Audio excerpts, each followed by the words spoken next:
Good morning, good afternoon, good evening, and good night, wherever you are in the world, and welcome to another episode of Endurance Chat. I'm Michael Zalavari, and joining me tonight, I have Cookie Monster FL, also known as Austin Zetzman, and Kiwi Chris, Chris Riddell, and I think we've also got in the booth helping us with some production and some fact-checking. We've also got Ollie Trevorvis and... Oh, I got that wrong. Trevorvis. I got it right in the end. And Lada. So the gang's all here.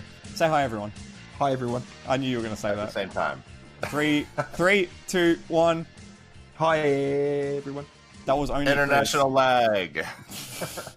Okay, so... Nice, we got that out though. And I want to go home.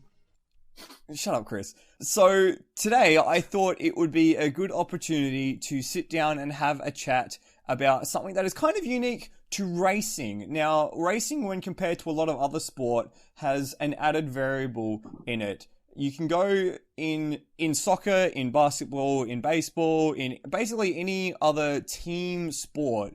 You have a set dimension of the arena you're playing in. You have a field that is, a certain width by a certain length, and your tactics are built around that field. It may change slightly with how big or narrow it is for a particular arena, but in general, you're pretty much approaching the same battleground, the same coliseum in each scenario. Racing is different. Racing has the added variable of the tracks that make up the circuits that challenge the drivers, challenge the teams to compete around something that is different in each case. Now, tracks are part of what makes motorsport really, really cool, and the different types of tracks that we go to and the different specifications, the different locations makes it a really intriguing part of our culture in motorsport.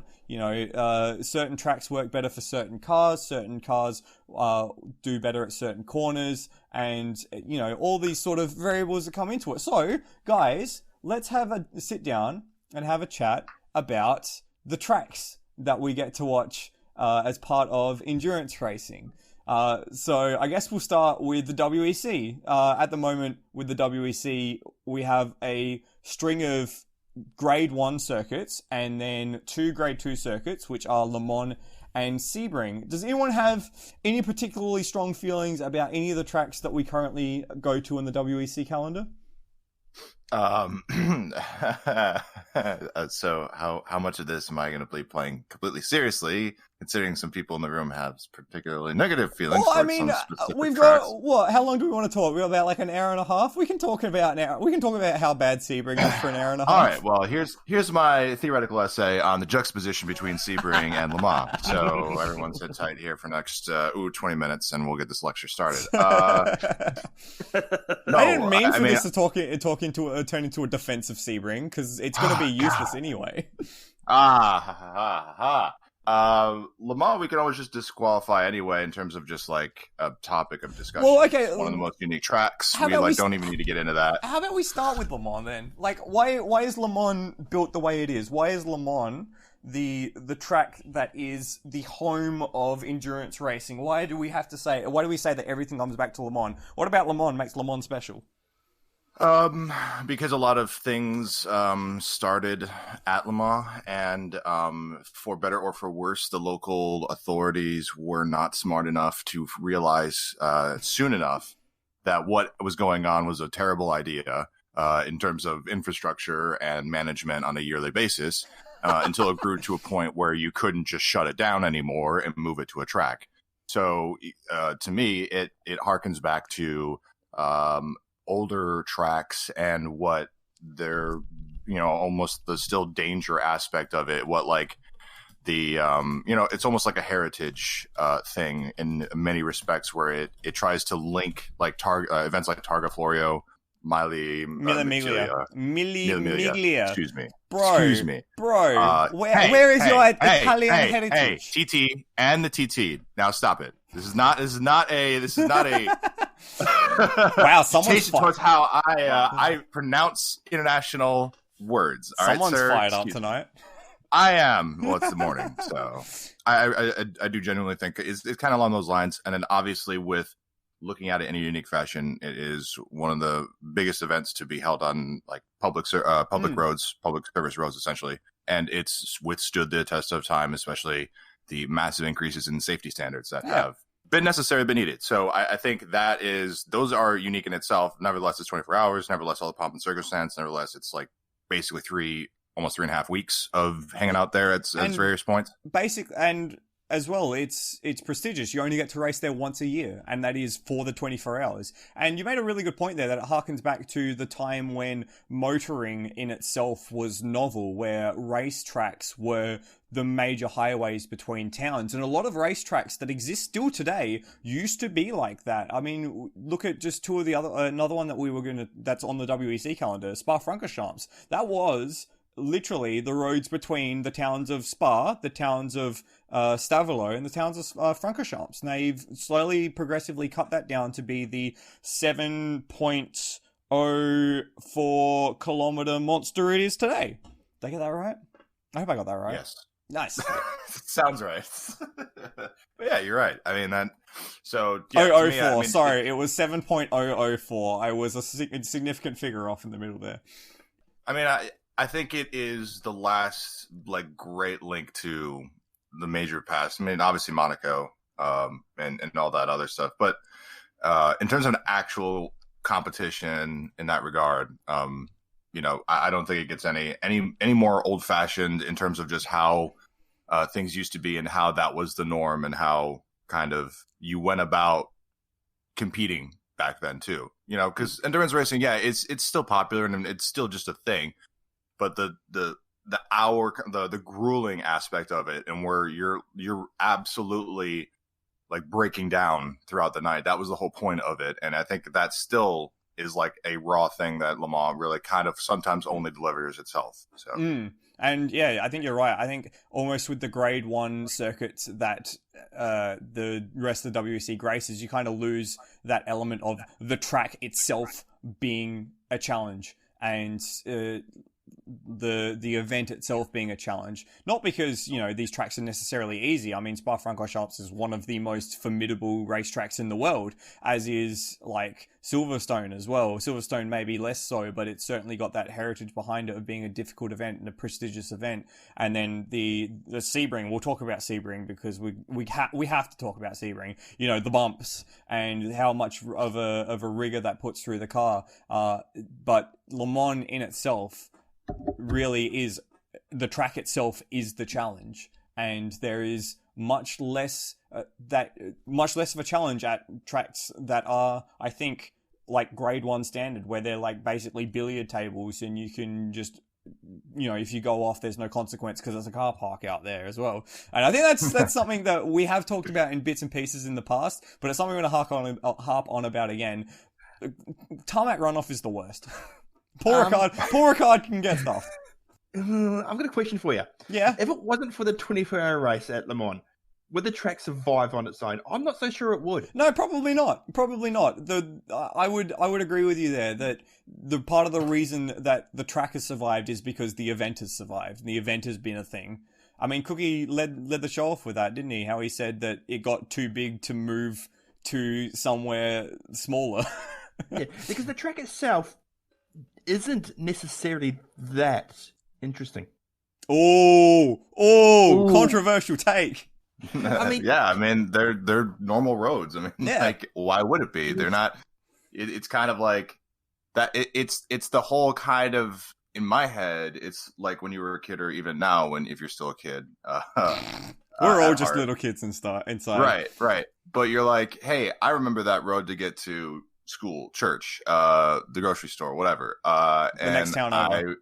Right. And how fast would it take if you went, like, if you took everything, not flat out, but like as fast as you could? And that's kind of what Le Mans is. It's just like, it's kind of like that. All right, you go, we're going to start from this town, you go to the other town, we're going to take these 2 roads, then come back. That's it. And that's the early renditions of the track were even more boring, Chris. And they only went like 45 miles an hour around there. So it's like, you're sitting there just looking at your fancy 1920s watch for a bit.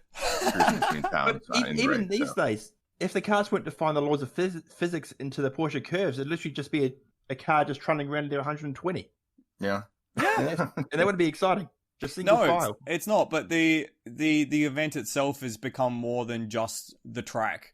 You know, part of the thing is you only get to race there once a year. Part of it is, you know, there's stories around the event, and it's still a challenging track. You still have to make decisions about how you drive the track to get around it. But I still think, as well, there are some very much iconic corners on that track that are a challenge in themselves. Like, no one shirks at Indianapolis, like Indianage. Like, that complex is mega on in any car. You could put that into any racetrack in the world, and that would raise eyebrows. Oh, no doubt. But yeah, that's. I think it's fair to say that maybe if it wasn't for the 24-hour, that the Le Mans circuit would have disappeared alongside the likes of the Targa Florio and the Mille Miglia and the Carrera Panamericana. Like, you know, those old school like world sports car events don't exist anymore because the tracks were too dangerous and the local groups around them didn't do enough to maybe convert them into something that was more sustainable. Yeah. Although, yeah. But I think, and the last really is the part just that it was in like the sweet spot. It was in the you know, what we, you know, in the solar system, where Earth is, that kind of thing, the habitable zone of, hey, we can take this crazy thing, like, hey, let's do a endurance race over 24 hours on public roads, where it's only like around 7 miles, I think it is, or something like that. And yeah. Instead of where the Targa Florio is like 40 some odd miles or something like that, like half of Sicily. And it's like, if you even half that, and it was huge, like 78, and then it went, you know, down to like 40 something. And it was still really nice. But I think if you went any smaller, like the whole point of the Targa Florio was that you were racing through just like everybody, like the entire country knew that you were coming, but it was not anything that was like safety rated at all. Like there was no ability to do any of that. And even practice and qualifying was done when like public had access to the roads. So you were like at peril of potentially running into a civilian when you're going out just trying to get practice laps and understand the course. That's like, I mean, that's so raw. I love it, but like, there's no way. There's no way. Do that, nah. It's like that famous video of Mike Hawthorne taking a camera on board in like 1956. He's just doing it when the public's on the road. He's just like, this stupid cyclist ahead of me needs to get off the road. It's just like, that's crazy. Chris, did you have something that you wanted to add before I pose something to the group? No, go ahead and pose your inflammatory question to the group. So I feel like there's kind of three types of racetracks nowadays. There's kind of the Le Mans style, the Spa-Francorchamps style, even, where it used to be a bigger, longer, crazier circuit back in the day, and they've slowly cut it down or improved it or put safety into it to make it into a modern circuit. So I think it's not just Spa-Francorchamps that's been like that as well. I think Assen's like that. The Hockenheim Ring is like that. The Austrian track? Yes. Spielberg. You know, those tracks that were once, you know, mega marvels of crazy that have just been slowly cut down to something more manageable. Then there's the built out of nothing, you know, modern motorsport facility type of track, which we'll talk about, which is like all the Tilkedromes and everything like that. And then even to some of the smaller tracks, like more local sort of stuff, like you'd say, for example, in Australia, Winton, Malala, Ipswich, and then I don't know what you'd call those in America, like Barber Motorsport Park in Virginia. Yeah, Virginia, definitely. And then there's the third type, which is old airfields that got converted into racetracks, mostly in like England and and in parts of America as well. And then of course there's like ovals and street circuits, but that's too complicated. So which one of these do we want to broach first? I feel like the airfields one is a very interesting one because there's a lot of racetracks that are based around airfields, which is really interesting. A really interesting repurpose of, you know, a lot of surplus World War II, infrastructure. Which is, when you think of it, it's perfect for a racetrack, isn't it? Oh, we've got 3 miles of runway here we're no longer using for World War II fighter planes.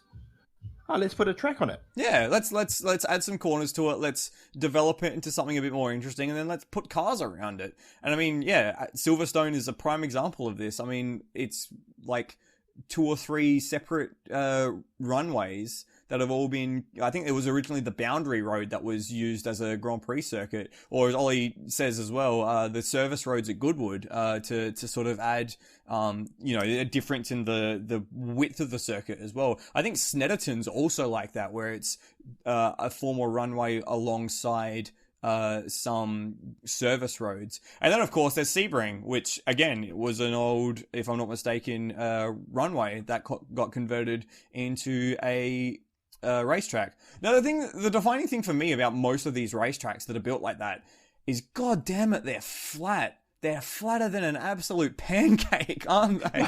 Well, that's just nature of an airport. You don't have planes taking off in a slope. Yeah, I know. I understand that. But to me, I like a racetrack. One of the defining things that I really like about racetracks is elevation change. I think that's really, that draws me into a racetrack.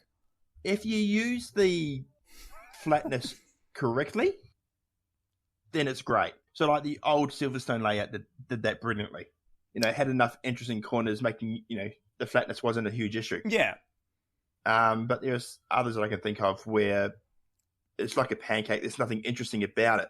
Winton. Ipswich. I'll get back to you on Winton. But for me, airfield circuits as a whole don't have the same intrigue as, say, a purposely built track or a even just like a version. classic track, yeah. Like a classic track would be like something like, I don't know, Brands Hatch or Donington, that's kind of built into the landscape rather than building the landscape into the track. But I kind of just, I feel like we've danced around the point enough. I hate Sebring. I know that, Kiwi, you have strong feelings about Sebring. Do you? Or is that someone else that I'm misremembering? No, I have strong feelings about it. Is that the bumps make the racetrack. Yeah, that's true. I don't mind bumps on a racetrack, but when it's the only thing going for the racetrack, I'm not so sure. Yeah, I kind of agree. If you get to the point where a resurface, or even just putting down a new surface, which would be the first new surface Sebring has ever really had, would be a detriment to the racing product, or at least the track product, then I think something's gone a bit wrong there. But I know. Okay, Cookie, let's do this. Let's hear your 5-point rebuttal about why Sebring is great. Go on. I don't know. I mean, like it's so old now. So even if you didn't like it, like it's too old for you to do anything about it, you bastards. So, yeah, I mean, they're valid points. I mean, if you prefer elevation change, then yeah, this track is going to scar you for life. If you like things that mesh well and you like high braking zones into like multiple passing opportunities within a single sector, you're probably not going to enjoy this track. Let's see. If you don't like the way that corners are set up, or the walls that are set up around corners that make it seem really dumb or stupid and make cars have to take awkward lunges and dives at other people, then yeah, you're probably going to not like this track. So I'm just like, there are absolutely negatives to the track. However, there's like obviously the character of it is one thing, and the concrete, and which again harkens back to why it's been like this, why it was used, why it's been in this condition, like a lot of other stuff. And which is why it's made it so far. I think if it got repaved, it probably wouldn't be here, just like Le Mans. Yeah, I think that's fair. So yeah, but and by the way, just to quickly make a point, this isn't saying anything about the events that run at Sebring. This isn't saying anything about the Sebring 12 hours or the Super Sebring or whatever. This is just about the track. Right, but to not try to like sound all snobby, but it's just the laser scan aspect of it when you're racing on it, especially when you're doing sim racing, you have equipment enough to kind of translate a lot of the bumps and a lot of just the aspect of how you approach corners. It's a nasty track. It's just nasty. Yeah. And when you can not necessarily nail the track, but where you kind of get into a groove and kind of cooperate, and the track cooperates back with you. Especially on like turn 17, even turn 1, Even like coming into the breaking point when you transition from all those bumpiness to turn 2, where it's just now like a purpose-built track almost. Like all of that stuff is hard. It's tough, and at the same time too, like all of the corners, all the exits to all these corners are sucky. There's really no run, like there's no spa. There's nothing where you can just run up on the corner. Maybe turn 16, but then it's, you know, you can run up on the corner, but if you've completely missed your apex, you're gonna fly off into the grass anyway. Yeah. And turn 17 runoff is a wall. Yeah. Everything is, it will punish you. Everything so sucks. You have to be measured. You have to be precise. But you know, and then it comes with the competition and beating the other guy who's doing the same thing. So it's, to me, it's just a dirty, gritty, like almost like like to an American, it's like a Bristol, like before they repaved the whole thing. And it was just like, you're just trying to get through it and beat the other guy almost out of the way if you can, because all you guys are doing is just trying not to die. Because that's basically it. See, you don't do the same thing with Monaco. Yeah, like I think that's fair enough, and I've heard anecdotally people would say that the Sebring 12 hours is like the hardest endurance event because of just how brutal the bumps are. But I've done a fair amount of laps around Sebring, maybe not in like full-fledged sims, but in shit like Forza, so you know, nothing impressive. But the thing that always strikes me about Sebring is that no matter how many laps I do around it, it never feels satisfying. There's just no satisfying part of the track. Mm-hmm. Like, it's... I'll admit, I raced last week around the club version of Sebring, and I think I enjoyed that more than racing around the full version. Oh, okay. Yikes. Yeah, it's just... It's almost like it's got no redeeming corners. Like, 'cause you think even some of the tracks that are, like, you know... what's the expression? Like, super bland, like modern bland tracks. There's just some corners that are really interesting that makes you feel really cool to take and to nail. Sebring, no matter how many laps I do around that track and nail corners, it doesn't feel satisfying.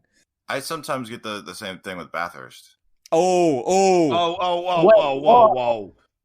Yeah. That's them's fighting words. But the thing is, I've logged significantly less laps at Bathurst and not just been ingrained in Bathurst my fucking whole life. So to me, like, I can get through it, but like the downhill run is annoying as shit. I don't like, it's so annoying. I'm sorry. Like every aspect of that, of every corner going downhill is dumb, and it's designed to you up if you ever make any single like misjudgment, and if you don't fully understand every little apex and where you're supposed to be to line yourself up before a corner entry. Like, it is annoying how precise you have to be for so long down on that downhill run that I sometimes do not like doing it because of that. So I mean, you know, hey, like, I know Bathurst is a great track, so it's just my ignorance of just how to run there cleanly and smoothly and have a frustration-free lap, which I totally get for Sebring, because like you just saying that right now, I'm like thinking about it, and like, I'm not going to say that I don't enjoy driving there or I don't enjoy logging laps, but like, for me, I found a huge comfort recently, just like in terms of me being able to pace there, just normally just running laps. Like, it is satisfying because of how difficult, like, because I'm thinking about it, like turn 17's hard. Turn 16, that 15, 13, 14 complexes, you are on the edge on that curve, have to kick out and come back. Yeah. That's hard. Yeah. 13, 10's hard. Like, all of these are hard. And if you just get by them and send a decent lap consistently, that is where it's at. And honestly, for me, that's what I like. Yeah. See, I can agree with that. I can agree that the satisfaction of doing good laps and being able to get good laps in is great. But in comparison to, say, Bathurst, when you nail the top section at Bathurst, you feel like you have the biggest testicles on the planet. Yeah, I've done that exactly once in my career, and that was with you on that test day we had in that Mercedes. Yeah. I've done it once, and I'm like, holy crap, that was amazing. Yeah, and so I don't get that at Sebring. There's no redeeming qualities at Sebring for me. Yeah. One of the only American track I think I get that with is Road Atlanta.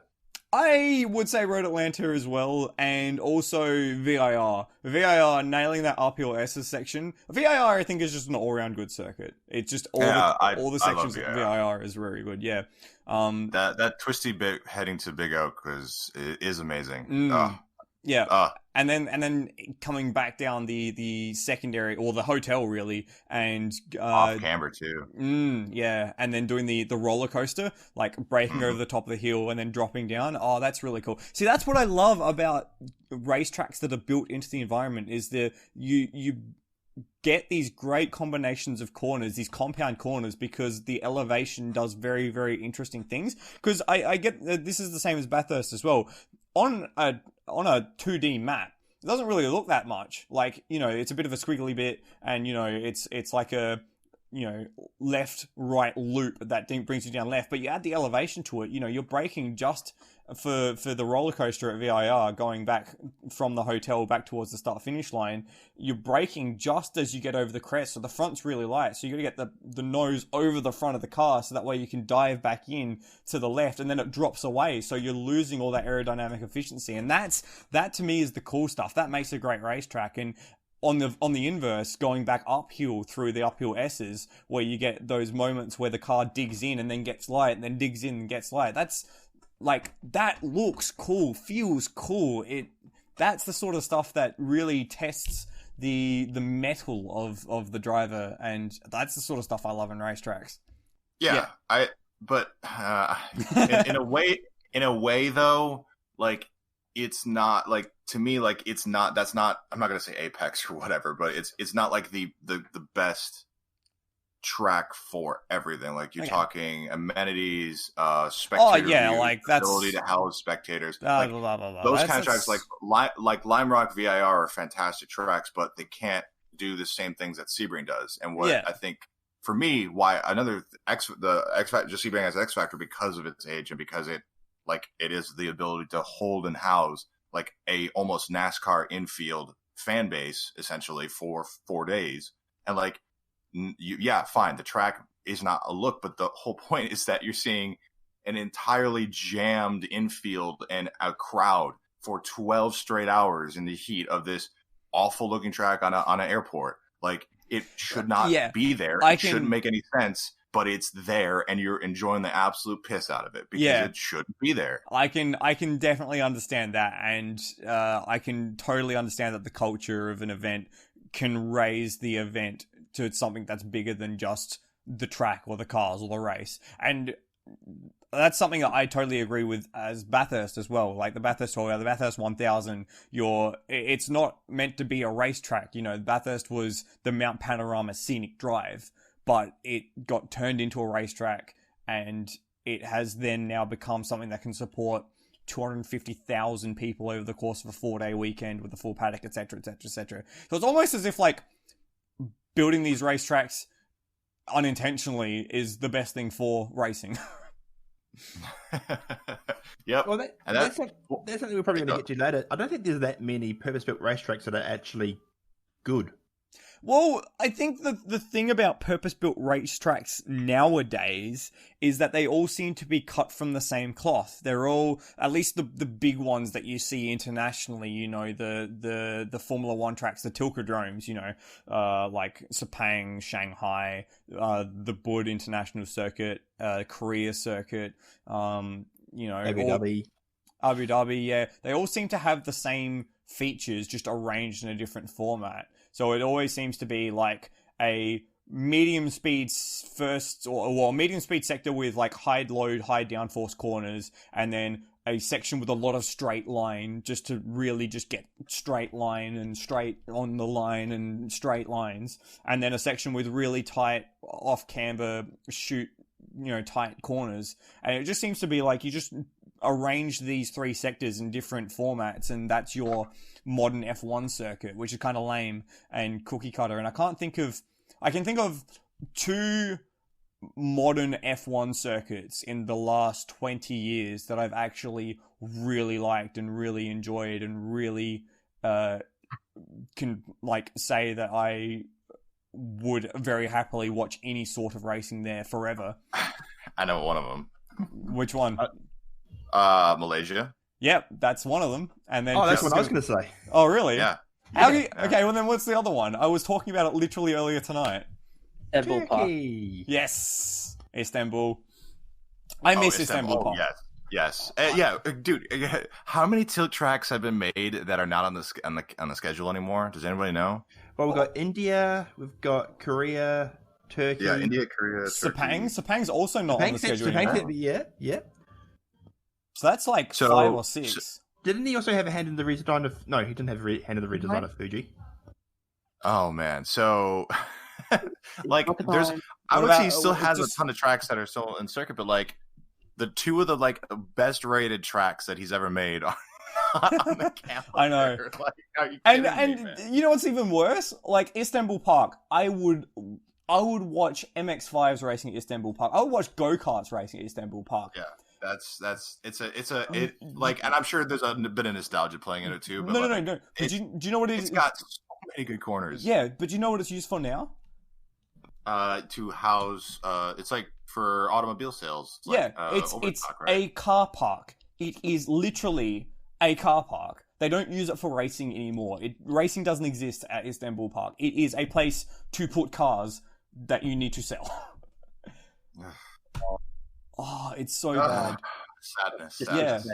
What was that, Lada? Disrespect. It's so disrespect. Such disrespect. It's so bad, and it's got so many cool corners. I was actually just running laps of it earlier today because the GT3 series I commentate on for Automobilista Australia. If you want to watch, catch me do some GT3 commentary. They're actually running Istanbul Park next week. So I was cutting laps on it today, and it's just like, man, this track is so cool. Like the elevation change from the bottom of turn 5 to the very top of turn 7, the run out of turn 8, that like 6 apex corner turn 8, like, man, that is such a cool corner. And like, it's even got some references to other racetracks as well. Like, I'm pretty sure turn 1 is a directly lifted out of Sao Paulo. Just the way that you just get to the turning point as the hill drops away from you. Like, that's straight out of Interlagos. Oh yeah, like the elevation was done perfectly, and then obviously the what do you call that? The like insane there was some it was like a parabolica play on words for Istanbul's like for left-handers. Like, yeah. Oh, I can't remember at the time, but like that corner obviously is so cool. Like, yeah. I mean, especially with the older F1 cars too. Oh yeah, because like it rises. Your Diabolica, thank you, Lada. Diabolica. The Diabolica, yeah, because it just rises and then drops away and then comes back up. So right in like that third apex, the track's just trying to run away from you, and it's just, man, that was a circuit that was gone too soon. Yep, I agree with if you nail that course, a lap on there, like, dude, you feel it. Oh yeah, I've just noticed something. Yeah. So we talked about Sepang being one of the good ones. That was the second track he had the contract to do. In Istanbul Park was in '99. Istanbul Park 2005. Ever since then, every circuit he's had his hand in has been rubbish. Absolute rubbish. Wow. Korea was bad. Oh, Korea. Yes, Marina is shocking. Korea is bad. Moscow Raceway, okay, but Sochi's horrible. Yeah. Sochi's terrible. Bud. I actually don't think Bud is actually that bad. It is, the racing there was not good, and I don't think that's because of the track. I think that's because the series at those points were pretty one-sided. But I don't think Bud was that bad. It just had no real like character. It just kind of was. Well, okay, so we're kind of free flowing sort of right now. You know what reminds me of a tilt track, and I don't think it is. I would be surprised if it was. Hungaroring. Oh, really? Yeah, I don't really like that track at all. It has awkward corners.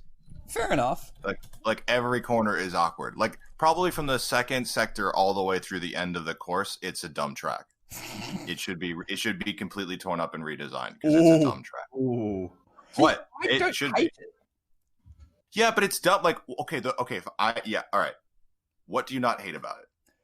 Or what do you like about it? See, this is the thing. I don't hate tracks that are necessarily considered dumb by people. It's a different sort of challenge for a driver. Yeah. You can have tracks that flow. You can have tracks that require a bit more of, stop-startness. It's similar to why I don't hate Winton. Oh, okay, we're going to do this, are we? Yes, we are. Winton is not a terrible track. It's an awful track. You're All right. right, tell the audience that's Okay. not from the region. Okay, what so Winton is. Winton Motorsport Park is in like country Victoria, so it's about 4 hours away from Melbourne, and it is the most uninspired racetrack in Australia, including Ipswich. There is no redeeming factors about Winton. Every single corner on this track breaks the flow of the track. The only cool corner is turn 5, which is a middle speed sweeping corner that slings you into a kinked right-hander into a hairpin. That is the only redeeming feature on this track. Every single corner on this track breaks the flow. There is no redeeming features. I don't care how parochial Victorian you want to be today, Kiwi, even though you're not friggin' Victorian because you're from New Zealand, there is no redeeming corners on that track. It looks terrible. It's not good. It's flat. It's stop start. It's all second and third gear. It would. Yeah. The few It's pictures so I'm finding of V8 supercars racing on it are all single file going. It is. There's no part. It's just so bad. It's so bad. Is that Anyway, sorry, we were derailing whatever you're talking about. Yeah, just Ollie with a great quote in chat. It looks like it was made in Comic Sans. But seriously, that run to turn 1 is pretty nutty. Cookie, you can see the picture of the track. Which corner is turn 1? Is it that kink right in the middle of what I would assume to be the front stretch? Yeah, it's the left-right chicane. That's turn 1. Oh. I mean, it's not like a favorite. Oh, that is the perfect response. What have you done? We're in the corner. Oh man, yeah, I don't know. Like that's what I'm talking about. The Hungaroring, like it's the second sector kind of reminds me of that. Yeah, like yeah. Okay, I'll stuff. Like it's not. It's like sure it is challenging in a unique way, but if you are really slow and terrible and it's not, and you are challenged by the track, and somebody behind you is not challenged by the track and is faster than you, and they can't get around you because the track won't allow them to get around you, then I say it's a bad track. So I think that also looks like a bad track. It has led to good racing, though. When? I mean, Hungaroring, yeah, that's fair. The only cool corner on the Hungaroring is like turn 4, which is like that uphill, pardon me, left-hand kink.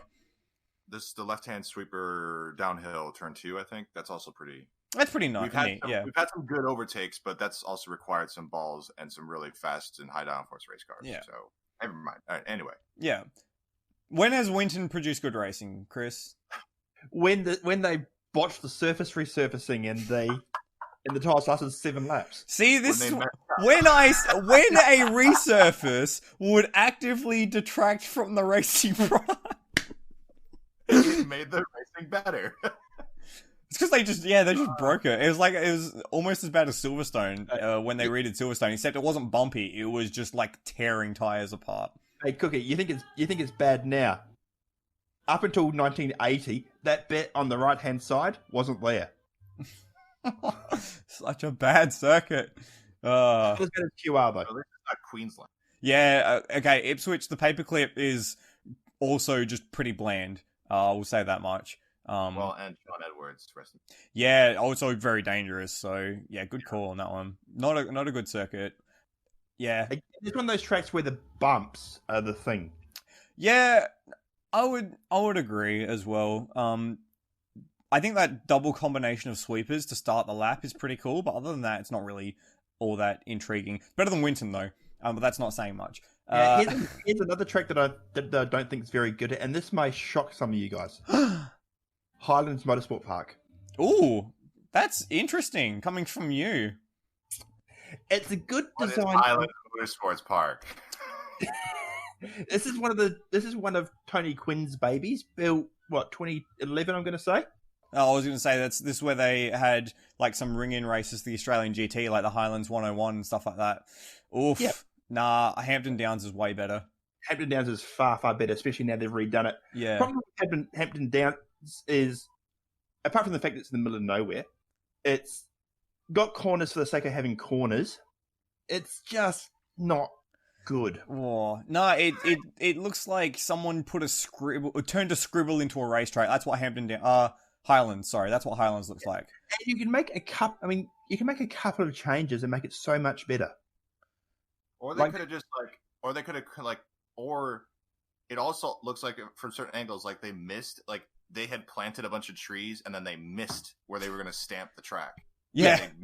By like a good, kilometer, and they should have just moved it into the trees, and that would have probably brought a whole lot more character. Hey, Cookie, based on that image that we've just been sent, like 3 or 4 up, which direction do you think the track goes in?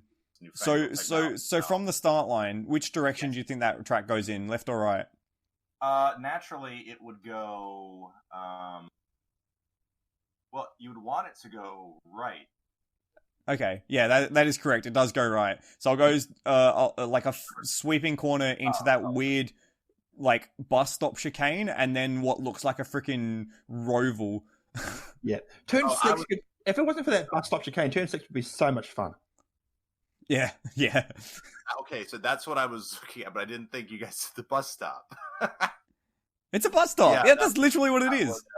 Yes, then what's the point of that right-hand sweeper? Yeah, it's kind of useless. And then you got the world's slowest chicane to ensure that cars can get over the bridge safely because they stuffed the design of that up. Oh, it's not great. Not great. Hampton Downs is way better.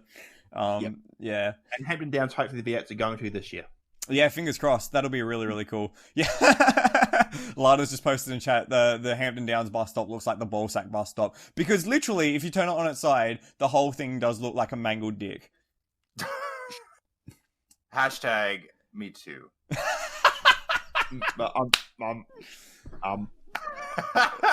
Brilliant. It looks like a flattened penis. Oh, what are we? Okay.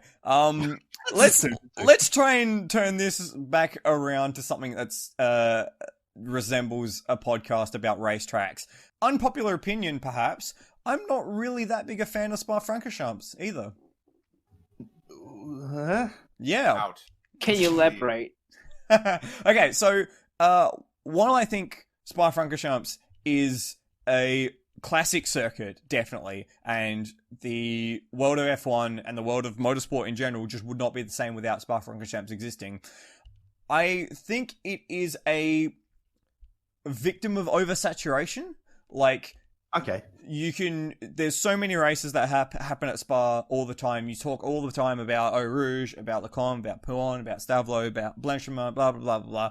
There's all these great corners, but the thing is, it's because everyone has raced on Spa, it kind of loses a bit of its allure. It's not like, say, Le Mans, where you only get one chance a year to race on it, or Bathurst, where you get 4 races. There's 4 events a year at Bathurst. It kind of, because you can go there, because so many series and so many events go there, it kind of loses that special factor. And on top of that as well, it's a collection of great corners with so much space between them, and I guess that on one hand that does create good opportunities to pass, and that's why some of the racing there that we've seen in the past has been so amazing and dynamic and classic racing. But on the other hand, there's not really that much of a challenge. Like, once if you get Eau Rouge, you can breathe and calm down before you get to Le Combe, and once you get out of Le Combe and get into the section past No Name, it's like you can breathe and reset yourself for Pouin, and then you can breathe and reset yourself for the section into Stavelot, and then once you get out of Stavelot, you can breathe and reset yourself. It's not that constant bombardment of having to set yourself for 3 or 4 corners in advance that, say, Bathurst or VIR or some of the other tracks have. But you can sort of say the same about Bathurst. Okay, yes, it's a long section over the top, but then you have 35 seconds to breathe before the chase. Then you've got a minute to breathe before you go up again. Look, yeah, I guess that's fair. And certainly it's different between Spa and Bathurst because of the way that they've been built and the way that they've evolved over the years. But from at Bathurst, you're going like from the cutting, I'd even argue out of Griffin's. You're going out of Griffin's Bend to the Elbow, which is a solid, half a lap. So you call that a minute of just constantly flying by the seat of your pants, and then that's when you get the break. Whereas, at Spa, it's like, okay, this one corner, okay, I got a 15-second break. This section of corners, okay, I got a 15-second break. It's just kind of, to me, for someone who loves compound corners and loves, double apexes, triple apexes, or open cambers, off cambers, just Spa is kind of a bit flat. Well, not in elevation. It's just not in elevation. But see, for me, and this is different strokes for different folks, obviously. Everyone's mileage may vary in what they like or don't like. But for me, Spa is almost the perfect racetrack. Okay, the perfect racetrack. Yep, I wrote down. I was going to shoot on this somehow, but for me, tracks have three aspects that I find really interesting. One, elevation. Yep. Spa has a lot of that. Yep. Great, interesting corners. Spa has a lot of that, yeah. Spa has maybe one corner which isn't that. I'm interested. I'm interested to hear which corner isn't that for you on Spa. Everyone do the bus stop. Okay, yeah, fair enough. The modern bus stop is not great. Yeah. And the third point, risk v reward. Not necessarily in terms of having a wall next to your racing line, but making pace by going at insane speeds through a section of track. Yeah, making space by growing testicles. Yeah. You can go at 95% through Eau Rouge, but the guy behind you is going to be doing 100. And then not doing 101.5 and going backwards into the tire wall. Yeah, and then you've got the Camel Straight immediately afterwards that punishes you if you don't go through the... Exactly. Yeah, that's fair. I would argue it's more of a perfect racetrack than Bathurst. I wouldn't argue that Bathurst's the perfect racetrack. It's certainly a very interesting racetrack and a very difficult racetrack, but I wouldn't call it perfect. I don't think off the top of my head there is such a thing that is perfect for all cars in all applications. Well, that's the thing as well. You can have like Monaco. It's not really... it's a good racetrack, but not for Formula 1 these days. No, it's basically a procession. Races one on Saturday. So yeah. It all comes down to what's racing there as well. So, but to me, Spa is pretty close to the perfect racetrack. Okay, or is Spa your favourite racetrack then? No, because Bathurst. See, then what's the whole point of being perfect? Ask my girlfriend. I'm not perfect. Way. No. I like Spa. Okay. Yeah, I mean, it's a good track. I like her. I just think it's possibly overrated. I probably don't like it as much as other people do.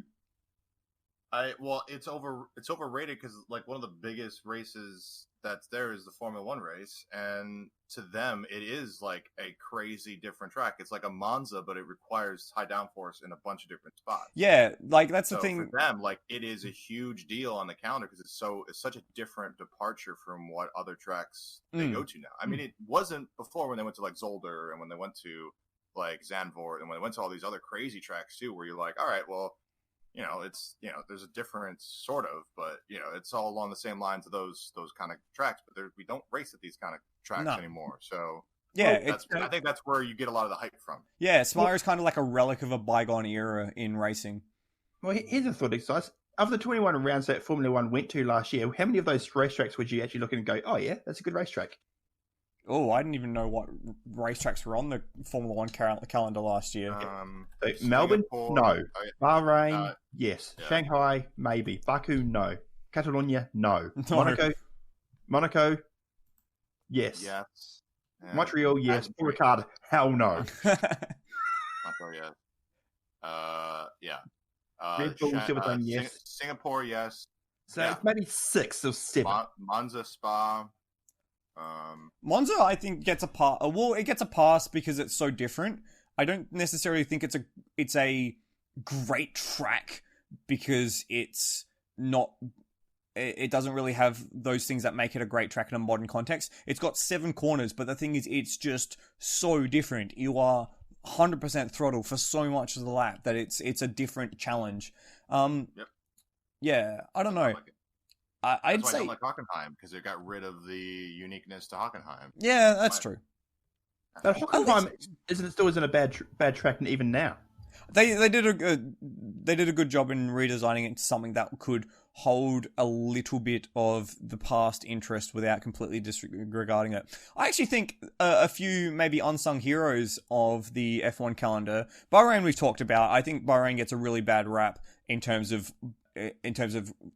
its position in like the world's motorsport eye, because it doesn't really get that many fans, and it's in a like weird, not a weird country, but just a country that doesn't really, you know, Resonate. Rights issues. yeah, all that sort of stuff. But I think that track's actually really, really good. I think for multi-class and for F1, it just produces good racing consistently. But I think some unsung heroes on that list, Spielberg, which we've briefly mentioned before, as a old classic circuit that's been remade into something that suits the modern world a bit better. And one of Tilke's first ones. yeah, exactly right. And also Circuit Gilles Villeneuve at Montreal. That is a great circuit from top to bottom. Which doesn't look like much on paper. Yeah, again, it's one of those things where like the subtle elevation does a lot to really change the dynamic and the character of the circuit. And I think the different combinations of the chicanes, like, because the track is basically like 5 chicanes and 2 hairpins. Yeah, but those hairpins have character. Yeah. The last chicane definitely has character. Yeah, it's kind of like a F1 street circuit. Well, I mean, it is a street circuit, but it has the I guess the facilities of a normal circuit, not a normal circuit, facilities of a proper circuit. I mean, it's a street circuit that doesn't see any cars, doesn't it? It's actually parkland. I think so. I think it's much like Albert Park in that respect. Except Albert Park sees cars. Oh, okay, fair enough. This is, I think, for the other 360 days, it's a walking track. Oh wow, there you go. Yeah, what are your thoughts about Gilles Villeneuve, Cookie? I like it. It has a various amount of corners. I don't know. I wasn't really gonna go into much of like a detail with it. I enjoy the circuit. I enjoy the setting and stuff like that. Like it doesn't crazy stand out to me, but like I enjoy the flow of the track. Yeah. Okay. Good race. Well, I think that's a good point of difference between something like Gilles Villeneuve, which we've said is like a bunch of different chicanes strung together in various guises, versus something like, say, Barcelona, which is a bunch of different corners strung together in various guises. I think the difference between, or even we were talking about Winton earlier, how every single corner breaks the flow. I think the difference between something like Winton and something like Gilles Villeneuve is that every single corner on Gilles Villeneuve flows, because you have a kind of opening and closing to the track in the way that the corners are built that's really sort of inviting. Like if you look at turns 1 and 2, it's a very difficult, slow left-hander into a long sweeping right-hander, but then that kind of opens into the next section, which then closes and tightens the apex of the next section, so it kind of closes the track back in, and then the next chicane opens it back out. You've got a closing radius corner into an opening radius corner, so it kind of get that really nice interplay between opening and closing that I really kind of like. If that makes sense. I hope any of that made sense. I think it's a fair, maybe underrated circuit or a hidden gem in the F1 calendar. What other circuits maybe do you think are hidden gems or underrated, or get less airtime than they probably should? Not just in F1, but in any sort of motorsports. I can think of like 3 or 4, but I want to ask what you guys think of first. Norris Ring, yeah. I think that's a great little bull ring. I love it. It's probably one of the best street circuits in the world, I think. And again, it's just simple as 6 turns, 2 hairpins, a flip-flop, and then walls everywhere. Yeah. And Ollie in chat posted something else I was going to say as well. Donington Park, yep, absolutely. Yep. That's a great circuit. I love it so much. Yeah, it's, again, great sort of dynamics of opening and closing radius corners. And really cool, like, compound corners as well. This is what I was saying earlier. Corners where you have to think, like, 2 or 3 ahead to position where your car is. Well, I'm thinking like there's really interesting corners, like the elevation. And I think there's a couple of corners that are quite off camber. I think turn 10 is coming down the back straight. Yeah, So yeah. Something along it's sort those of lines. off camber. Then you got the chicane that takes you down to the Adelaide hairpin, which is downhill braking zone into a really tight hairpin. Yeah, Donington is a really cool circuit. Harama in chat too. Harama. Whereabouts is Harama. Harama? I have not heard of this circuit. This is one of the It's three an they older have from track. MotoGP, is it not? Are you sure? Because I One of the thought one you I thought it was Jerez. Well, there is Harad. No, that's not a MotoGP circuit. Okay. Yeah. So yeah, this is Harama. I've never seen that circuit before in my life at all. Because I know MotoGP in Spain, they go to Catalonia, they go to Jerez, they go to Aragon, and they go to Valencia, which is another circuit that I think is criminally underrated. The circuit Ricardo Tormo. I think that circuit needs way more eyes on it. Actually, there's a lot of MotoGP circuits that I think need way more eyes on them than they currently get. But I'd say Ricardo Tormo at Valencia is definitely one of them. Yes. I was going to throw in Slovakia ring. Slovakia ring. Now, okay, there's something I haven't heard of. I have heard of before, but I've never really seen a race at Slovakia ring. What's up with the Slovakia ring? It sort of has a reputation as being a super sub. If races don't happen for whatever reason, like GT has gone there in the past when they've had issues. World Touring Car goes there now. On paper, it doesn't look like much at all, but it's got 4 artificial mounds put in to add elevation. Okay.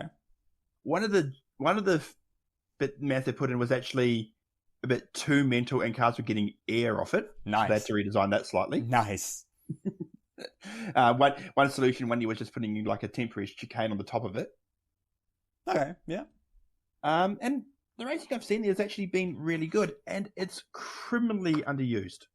Yeah, cool. I actually saw on the ARC Bratislava car at the Bend, they had the Slovakia ring on their wing mirrors. Yes. Yeah, which is really, really interesting because ARC Bratislava is from Slovakia, right? That checks. Yes, they are. That checks, yeah. No, it looks like a really cool circuit. Very interesting. Kind of very sort of flowing or fast. It's almost like a tri-oval with an infield section. That's kind of what it looks like. Yeah. And it's actually been designed to race in either direction as well. Ah, nifty. That's Which is kinda cool. Yeah. Sweet. I had one more. Now, this might go down like a lead balloon. Magny-Cours. Oh, no. Nah, we're not even going to bother discussing that. Get out. Okay. Why the hate? I never understood the hate for it. It's just kind of boring. It's like Paul Ricard. It's a great test circuit and doesn't really produce good racing at the top level. Paul Ricard produces great racing at GT3, I'll say that much. But Magny-Cours is just kind of there. I got my hairpins wrong before. Donington has the Melbourne Airport hairpin. Hairpin, yeah. Yeah, Magny-Cours has the Adelaide hairpin, but it's got that flow. The first section's nuts, flat out into the Adelaide hairpin. I mean, okay, it didn't get a lot of support because it was in the middle of nowhere, France, and the F1 races there weren't great. But I still think it's a pretty good layout. Ooh, how about Portland International Race? I have not heard of Portland at all. It's a IndyCar shape. I don't even know. It's more like, yeah, it's an American track in Oregon, the West Coast states. It's kind of like a Albert Park, I would think, kind of like more of a park street circuit kind of deal. And they did do drag racing, I think, on it, or still at some point. It's I really like that track, especially they redid Turn 7 and made it a little bit wider. So it is a really cool, like, almost hairpin, but like the car behind can really, really swing wide and get a great run out of the corner and down the backstretch. And it's got really, really good float. So I think that's a huge sleeper because it wasn't used for a good almost decade, and they kind of re-upped it, brought it back, and made it better. So I like that track a lot. So Cool. I've never seen a race at Portland. I've heard bits and pieces about it. There was some debate of putting it back on the IMSA schedule for a while, but I've never really heard too much about it. That turn 7 looks really interesting. It's very wide. Yeah, and that was the thing they redid too when they brought IndyCar back, was that little addition they did was to widen that corner by a ton, and it's comically wide. That's made that like the defending car has to dive on the inside and defend that so that he doesn't get overtaken, but at the same time he loses a huge amount of momentum on corner exit and just gets such a bad exit that a lot of times the guy that's still trying to overtake has a huge run on him and still has a great opportunity to overtake him on the backstretch. So it's kind of like turn 1 at Circuit of the Americas there, where you're kind of damned if you do and damned if you don't. But this one is like where I think turn 1 is you can slam on the brakes and still kill the other guy's apex. This one is so wide, and the exit is still wide enough where you can run, like you can just try to dive like on the outside and try to overtake on the outside and hold your line. Like it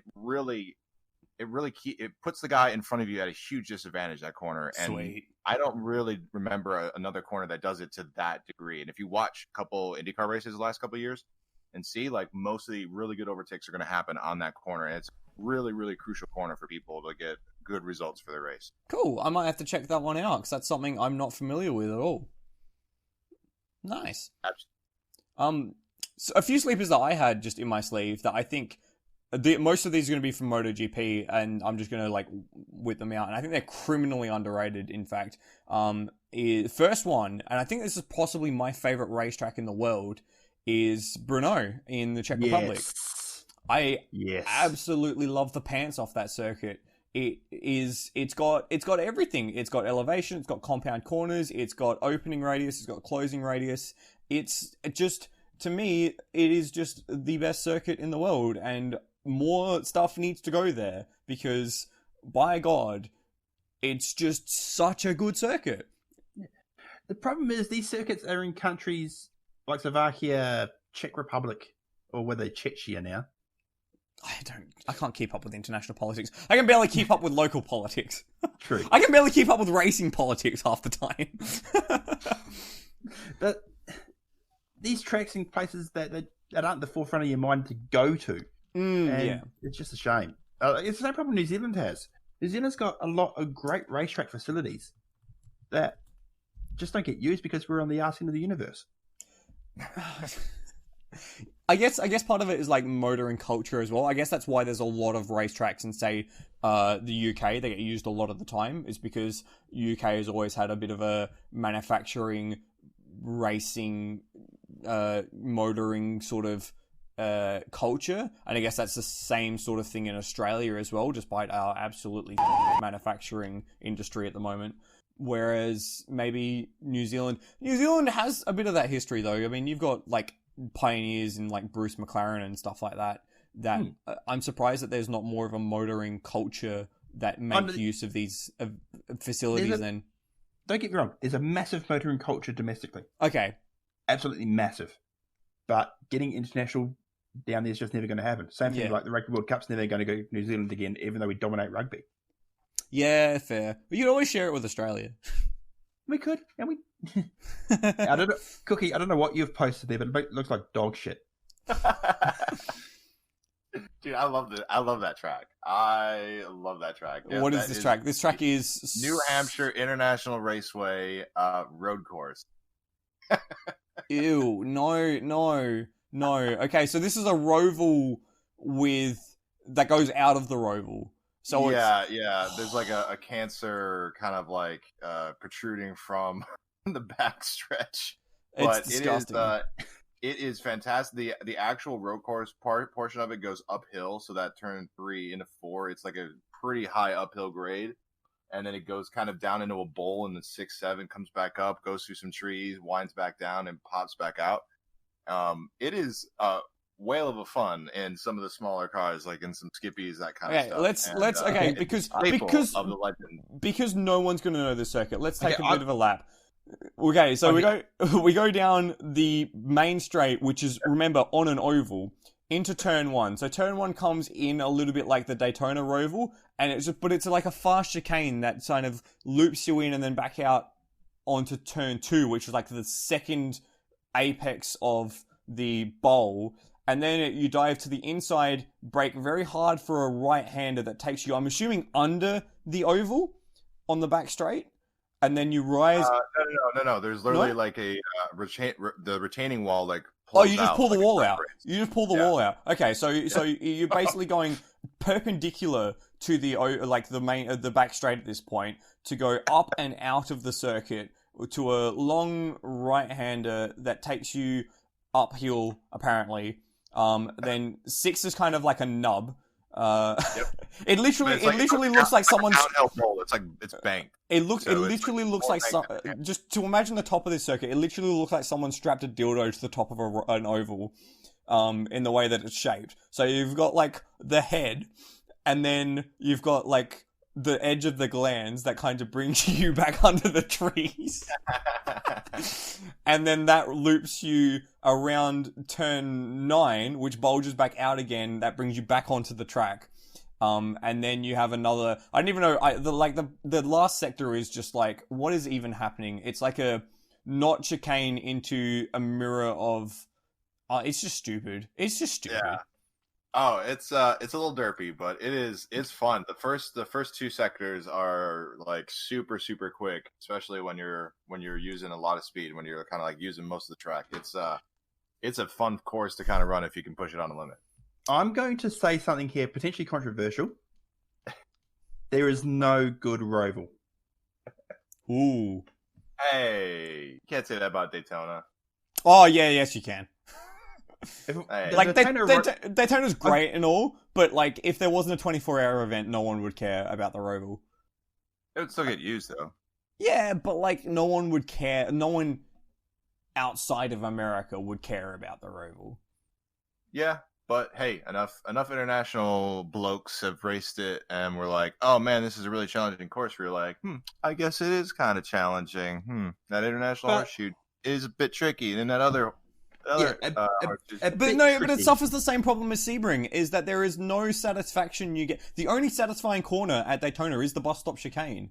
Like, and other rovers like Charlotte Roval, the NASCAR's an abomination. The Kansas one, which IMSA went to for 2 years. What the flying is that track? Southpaw Racer, if you watch that YouTube channel, described it as a bad anatomical diagram of the female reproductive system. Oh no! So we've gone from mangled penises to dildo strapped to ovals to poorly drawn female reproductive systems. So we've covered all the bases. The only thing we haven't touched on yet is beauty. boobs. Yeah, no, we haven't. Well, let's switch to a beauty then. All right, since we're in the mud, go to my home track. We haven't talked about that yet, and that's definitely not a sleeper. Road America. That is one of the classic racetracks around the world. That is just, perfect length, perfect complexity, perfect difficulty, perfect runner. Like, it's just got some really, really cool corners and some really difficult sections. I just think I would almost call that the perfect racetrack, maybe over Spa-Francorchamps. It is, yeah. I wish we could get more people to say stuff like that, but it's just a great circuit. I can't think of any part of Road America that I don't like. Maybe the only thing I don't like about Road America is the f***ing stupid corner numbering system. Like, who brain dead fever dream was that? How is there a corner between turn 1 and turn 3? Like, if there's a corner between turn 1 and turn 3, how is there not a corner on the back straight heading into Canada corner? Like, yeah. How is bloody the chase not 17 corners, not 3? Yeah. It's just but like internal consistency. Come on, America. Oh, 100%. I don't disagree. But you're not wrong on like all the other stuff. The backdrops are incredible. It has its own history, even though it's basically kind of lived on its own by itself, doing its own thing. And if different series in the racing community want to interact with it, they go to it. It's kind of this weird, like, I'm not going to say perfection, but it's damn close. And they even like all the corners are like iconic corners are named. Even the straightaways have names. Like it's such a fantastic collection of elevation corners and how you set that up. And to another point is that it is a total microcosm of the region that it's in. For you to get to that area, there's only one or two ways you can go where you completely avoid seeing similar roads and seeing similar elevation changes and enjoying just like even public roads. Like there are like the 3 or 4 areas to get to that track are just winding roads that you're like, oh crap. Like this is, you get the sense and the landscape kind of hit you before you even get to the track that it's like, this is in a really interesting spot. So nice. I don't know. I could talk on for hours about that track. I love it so much. It's like a microcosm of Wisconsin. Yeah, in a sense too, and it's owned by the public in a sense. Oh, cool. It's publicly owned by it has 30,000 shares, kind of passed down like a series of local families and that kind of stuff. So it's. Do you own shares? Do you own shares in the track? I know a good friend of mine has, his family is like one of the. I wouldn't say like one of the founder families, but they're like one of the families that has a amount of shares, so he technically has some shares. Nice. So he gets tickets and stuff every year for stuff. Oh, cool. But, yeah, perfect. But it's just a unique. It's just really unique, and that's I think probably the best way to describe it. Nice. I maybe don't.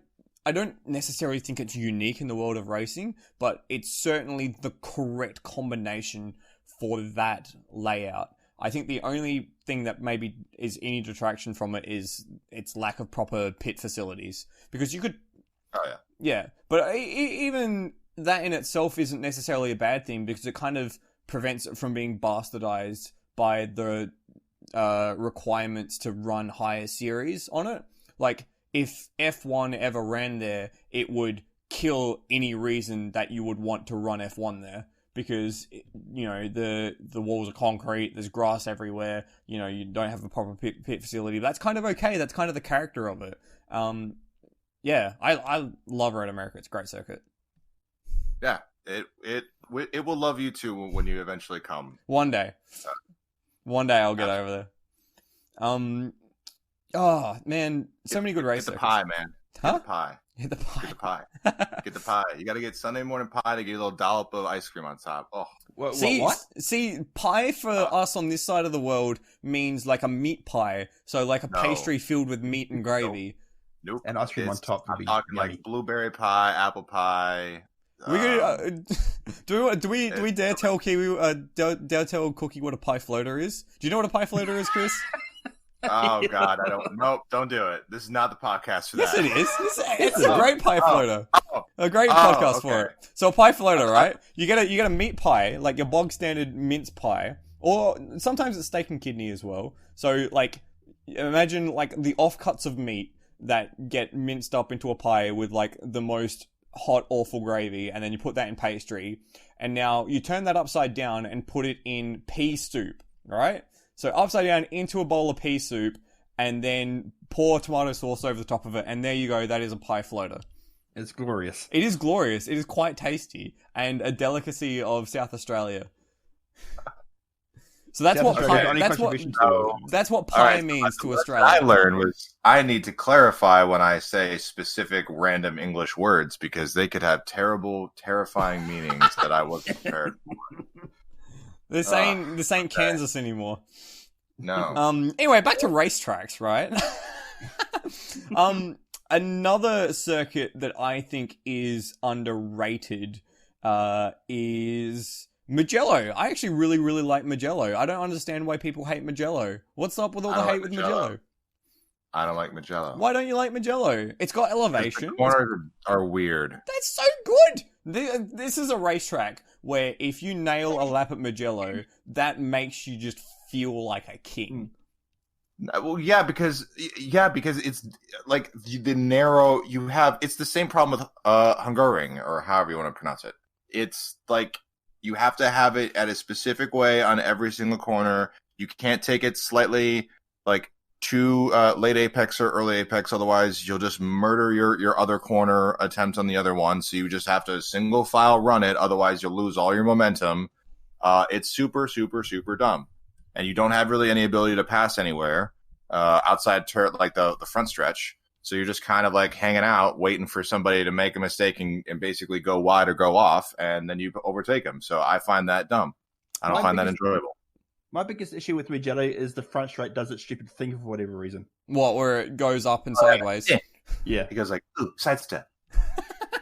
But the track itself is pretty good. I love it. I think it works. perfect for I think bikes. it'd work a lot better for bikes than it would for cars. It does work pretty well for bikes. I think though it works adequately for cars. I don't think it's necessarily like, of course, the back section where you're diving down the hill and then coming back up it. That's, you can't really get too through there. But I think the like sector 1 where you've got those two different profiled left right corner sets. I think that's really, really cool. But I think, I don't know, you get tracks like Phillip Island. That really works for bikes and really, really works for cars. This is true, yeah. And I'm okay with that kind of circuit because that is a ton of speed and you have some momentum, and there are places where you can utilize that in a way to overtake, and then also where you're also feeling like you're the king of the world when you make a lap there too. So yeah, I like that track, even though it's lots of sweepers. So and even though that to go there, you have to bloody put on 17 layers of jacket. Yeah. Yes. That's Screw everything about where Phillip Island is, except for the fact that it's an awesome racetrack. Oh, by the way, something I hate in circuit design right now is the banked apexes in North American tracks. You've got like half of the track on the inside of the corner is banked, and then the outside is flat. So there's only one racing line that you can take through it. So then you can't overtake because you're going to have to go on the flat bit. What is the point? The racing line is banked. So then... every corner is the carousel. Thing. Yeah, but it's in America, and it means that it's you just got to wait, and the passing opportunity, like that's the thing that I prefer about wider, bigger tracks is you get more creativity with racing lines. Yeah, and you're going to have more side by side action. Whereas with those corners that are banked, you just got to wait. You got to go through one by one. Now, as the driver, it's probably more entertaining because you're going to have a higher cornering speed because you're going to get it really hooked up in that banked bit. Yes. Yeah. It's like shit, isn't it? Turn 6 and 7 at Laguna Seca, like the run onto the area that takes you up the hill. Like both of those inside lines are banked, and you get your nose in there. It's really, really nice, but you can't really run side by side through there at all. I think was it Road Atlanta that does that as well, and Road America does that. There are loads that have like that. They're all over America. It feels like there are corners that have the apex is just like some concrete angled inwards, like so you can really hook it up. Watkins Glen is notorious for that. That's the one. That's the one. Yeah, Flood. Think of like Paris-Roubaix, where you've got like a crown in the road. Yeah. And you got to hit the inside, and if you're going side by side into a corner, they just elbow you out. Yeah. And you're going to be on the off camber bit rather than on the nice crown. camber. Yeah. Like to me, track design is kind of like building a roller coaster kind of thing. Like you got some banking, you got some turns, maybe some angling. Of course, you don't have a you have a corkscrew, but not the corkscrew that you think of. It's a metaphorical corkscrew. Every track needs a bloody Laguna Seca corkscrew. Well, okay. On that note, then, Lada, what did you think of the Ben's track design? Ben's track design. I've been to the Bens. Yeah, that's why I asked. I don't know. Like personally, I don't like long tracks. That's the thing. I don't like it. So that's why I kind of don't like. Okay, you all hate me. I think I'm like the only one batting for the Bend at this. I hate to say it's too long, but it is too long. Yeah, it is a bit too long. It's just a bit too busy. Yeah, I think that's fair. Yeah, I don't think either. What was that? I don't think it's earned it. Yeah. I don't think it's earned it because like you've got these old tracks that are famous because things happened at that corner. You've got corners that are named after people that have died, crashed and almost died. Yeah, well, yeah, exactly. Lauda Links Tamburello, yeah, at Imola, and there's not that much of a sensory experience watching the bend. Now that's the aesthetic of the track, and potentially especially the broadcasting of what I watched at it with limited amount of Asian Le Mans series, which the broadcast quality is better than it was before, but it's still not compared to things like V8 supercars, of which I didn't really watch that much of the bend rounds that have been there. But also Australian GT, what was it? The 10-car race. Oh my god, that was so shit. I mean, it's not exciting. And yeah, sure, I guess it's cool in its own thing, but it will take time. Yeah, and you just got to stick in it, and then it will make its way into being a valued racetrack. I think if people watch the support acts for the V8 supercars at the bend more than just the supercars in the Asian Le Mans series, they'll like it way more, because the racing in the support categories was way better than the pro cars. I think there's almost not a fear of pushing too hard in the pro cars, but because everyone's so close, it means that no one's really off speed from anyone else. Whereas in the lower categories, they were just throwing everything at each other. I think the Porsche Carrera Cup race at the bend last year had like 7 or 8 lead changes in the last 2 laps between the top 3. Plus, the big boys haven't sorted out the tyres. Yeah, that's true as well, which is kind of shit. Which will help. But I think with the bend, for example, there's just too many needless corners. Like, I like the section around the back, and I like the first few corners, but they just cut out a few of those infield squiggles. They can make a really decent racetrack out of it. Well, I think the international circuit, the one that they use for the V8 supercars, as a self-contained circuit, is fantastic. Like, it is. It's amazing. Yeah, the drop from, like, Lada's just posted a picture in the chat. The drop from turns 7, 8, and then what becomes turn 9 and 10, like, that's all, it's kind of like a reverse Istanbul, like the reverse Diabolicus. You go up and then down.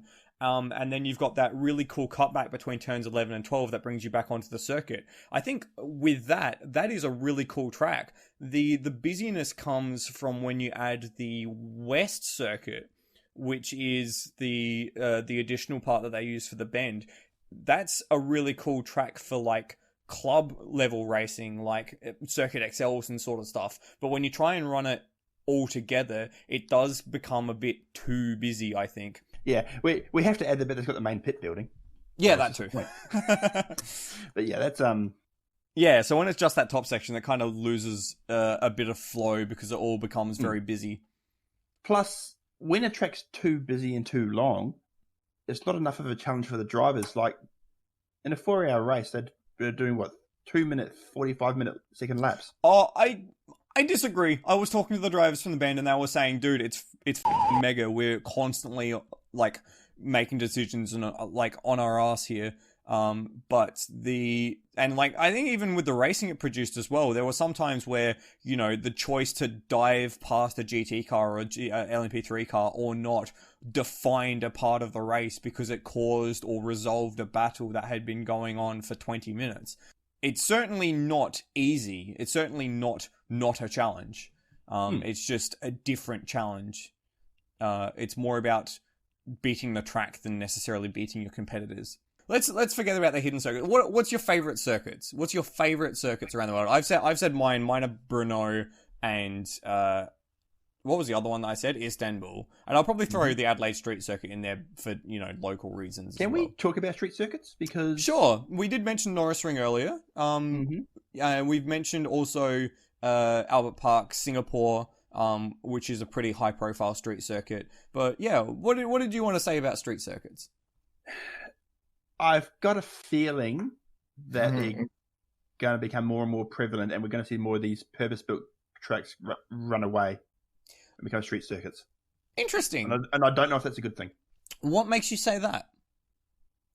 On the whole, street circuits, unless they're done in the hybrid fashion, like we've seen say, at Adelaide in Australia, or Townsville, if you know your supercars. Ew. Townsville's not bad. But That's generally not speaking, true. Uh, I look at all the, like, most of the street circuits in America, where the IndyCar go, which are basically just street circuits, and I just think, I don't like any of these. Yeah, I tend to agree. Like, Long Beach, Detroit, What's the other one that they go to? St. Petersburg? St. Pete's not bad. Yeah, it's okay.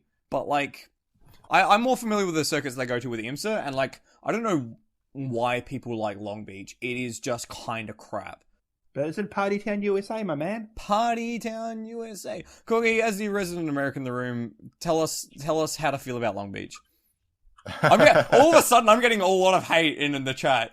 Like, no, Long Beach is not good. Long Beach is historical, Yeah, and that's true. so it also, it has a very unique backdrop to it, and but beyond that, And I mean, the I don't know. fountain. It's not necessarily my go-to track when I think of going to a street circuit. It does have some interesting corners to it, but it's a pretty standard basic track, but it draws in fans, and again, it has legacy, so Yeah. it's kind of withstood its own test of time. There's definitely some tracks that are absolutely stupid and nuts that are in the US that are street circuits that don't exist anymore.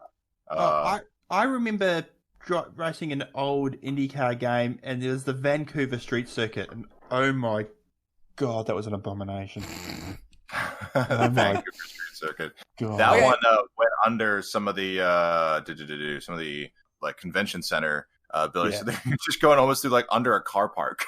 Like, Yeah. all right, that's cool. Like as a kid, I was like, oh man, that's cool. Like Indy cars driving through a parking lot. That's cool. But now I'm like, yeah, Okay, take on well, somewhere.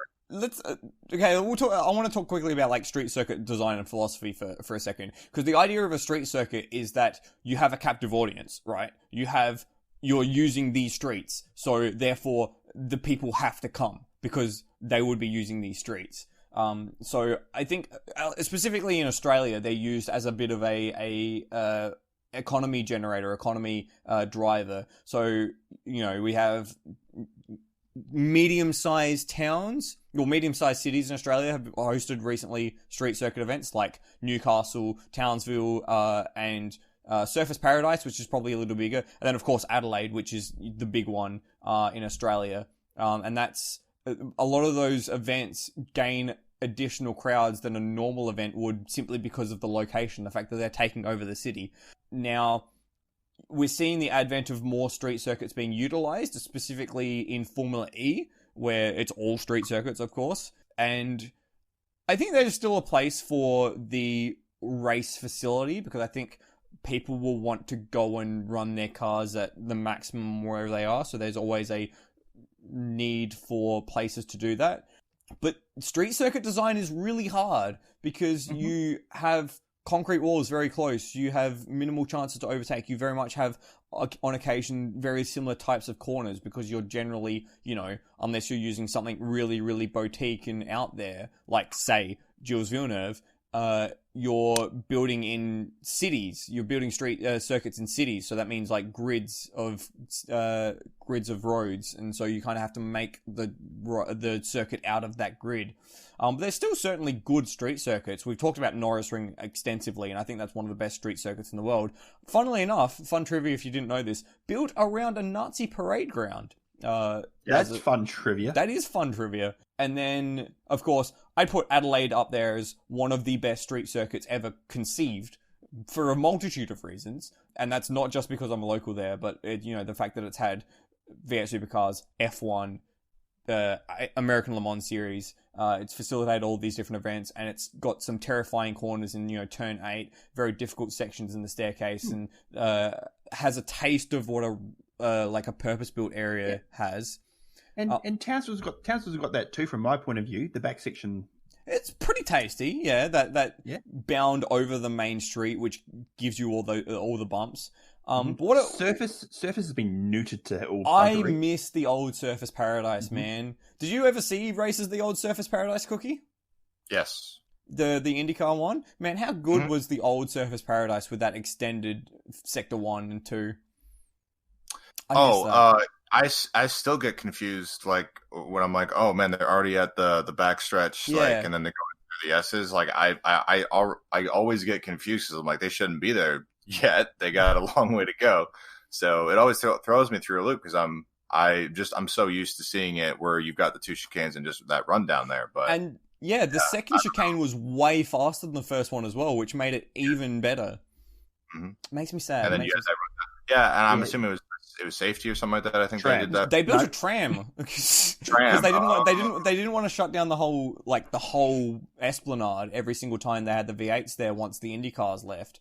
And then about a year or two after they did that, the council decided they were going to build a tram line across what was the old circuit. So now you can't even go back and use it, which is a real shame. Yeah. What other street circuits have that sort of level of prestige and intrigue about them? Well, like Monaco, obviously, but we all have opinions about Monaco. Macau. Ah, yes, Macau, the infamous destroyer of automobiles. I guess I've got my soundboard up. I can play that clip if you really want. Yeah, hit it. Oh, no, I don't. It's broken. You raised my hopes and dashed them expertly, sir. It's broken. Hang on. Macau, certainly, again, that's something that's got prestige and interest behind it. I wonder why F1 stopped going to Macau but kept going to Monaco. Well, I mean, I know the reason why, but I think it's interesting to, that one stayed while the other was... Okay, F1 never went to Monaco, apparently. Okay, then why does anyone... Oh, sorry, to Macau. Then why does anyone care about Macau, then? Because it's an insane track that, like, I think got a reputation early on when people went there, especially, like, the Formula 2000, 3000 series that raced there.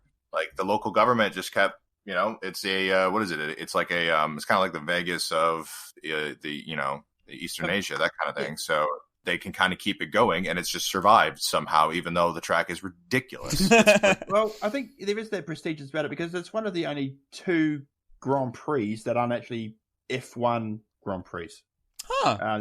The other one being New Zealand Grand Prix, which has been held at Manfield for many, many years. New Zealand has a Grand Prix? Yeah. Are you sure? Yeah. 100%. Yeah, absolutely. Okay. Well, sure. What other street circuits come to mind that are good, are enjoyable to watch racing at? And if someone says Sydney Motorsport Park, I am just going to... not Sydney Motorsport Park, Sydney Olympic Park, I am just going to slap them silly. Sydney Olympic Park should have been nuked along with the whole suburb of Sydney. The whole suburb of Sydney. The whole city. Alex is not good. Alex says in the chat Baku is good, and that's getting him removed from this chat. Goodbye, Alex. I to that end, I really like 1.5 miles or 2 miles straightaways. Like, it's kind of the lure for Le Mans and other stuff too, where you have like a long straight. That's kind of cool. But beyond that, it's just kind of like.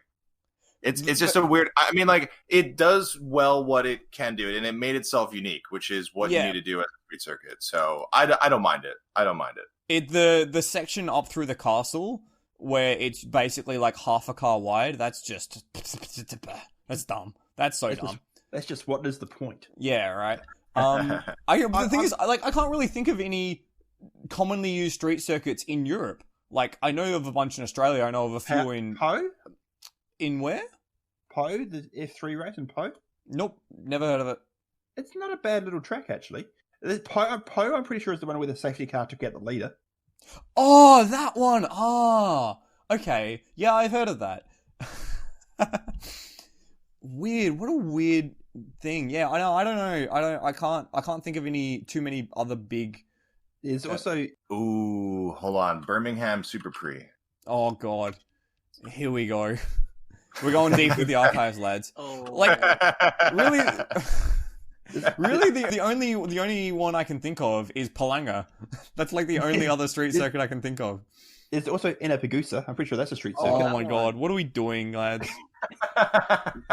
Jesus, that looks Hey, so. if you dumb. haven't watched though on YouTube, watch just a couple Birmingham Super Prix just to get an appreciation of how obnoxious that. I don't want to. I think you should. I think you should. Okay. And yes, Powell, whoever said Powell, also yes, very very good, very very good. 'Cause that's a legendary track, and there has been so many like track blocked race starts. It's amazing.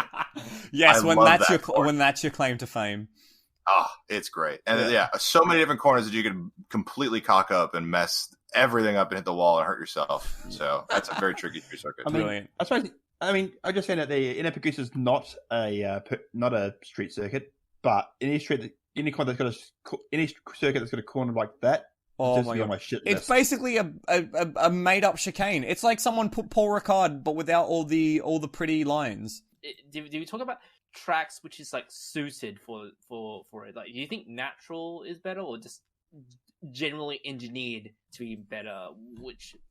What is the best? What do you mean? Like it's street circuits that are designed to be street circuits from the get go, or so to be racetracks from the get go?